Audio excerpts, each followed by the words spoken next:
reading for today, this Remembrance Sunday, is from Judges chapter 7. The Lord said to Gideon, "You have too many men for me to deliver Midian into their hands. In order that Israel may not boast against me that her own strength has saved her, announce now to the people, anyone who trembles with fear may turn back and leave Mount Gilead." So 22,000 men left, while 10,000 remained. But the Lord said to Gideon, "There are still too many men. Take them down to the water, and I will sift them out for you there. If I say, 'This one shall go with you,' he shall go. But if I say, 'This one shall not go with you,' he shall not go." So Gideon took the men down to the water. There the Lord told him, "Separate those who lap the water with their tongues like a dog from those who kneel down to drink." 300 men lapped with their hands to their mouths. All the rest got down on their knees to drink. The Lord said to Gideon, "With the 300 men that lapped, I will save you, and give the Midianites into your hands. Let all the other men go, each to his own place." So Gideon sent the rest of the Israelites to their tents, but kept the 300, who took over the provisions and trumpets of the others. Now the camp of Midian lay below him in the valley. During the night, the Lord said to Gideon, "Get up, go down against the camp, because I am going to give it into your hands. If you are afraid to attack, go down to the camp with your servant Curate and listen to what they are saying. Afterwards, you will be encouraged to attack the camp."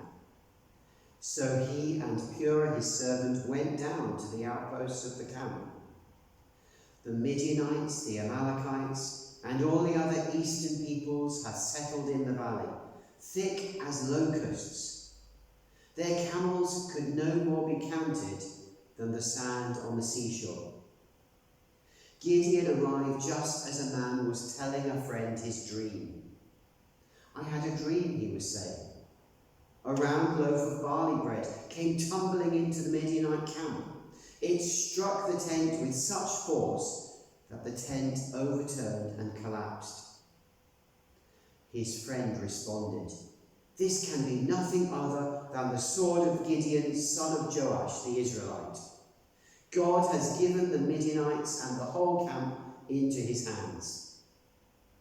When Gideon heard the dream and its interpretation, he worshipped God. He returned to the camp of Israel and called out, "Get up! The Lord has given the Midianite camp into your hands." Dividing the 300 men into 3 companies, he placed trumpets and empty jars in the hands of all of them, with torches inside. "Watch me," he told them. "Follow my lead. When I get to the edge of the camp, do exactly as I do. When I and all who are with me blow our trumpets, then from all around the camp, blow yours and shout for the Lord and for Gideon." Gideon and the 100 men with him reached the edge of the camp at the beginning of the middle watch, just after they had changed the guard. They blew their trumpets and broke the jars that were in their hands. The 3 companies blew the trumpets and smashed the jars. Grasping the torches in their left hands and holding in their right hands the trumpets they were to blow, they shouted, "A sword for the Lord and for Gideon." While each man held his position around the camp, all the Midianites ran, crying out as they fled. When the 300 trumpets sounded, the Lord caused the men throughout the camp to turn on each other with their swords.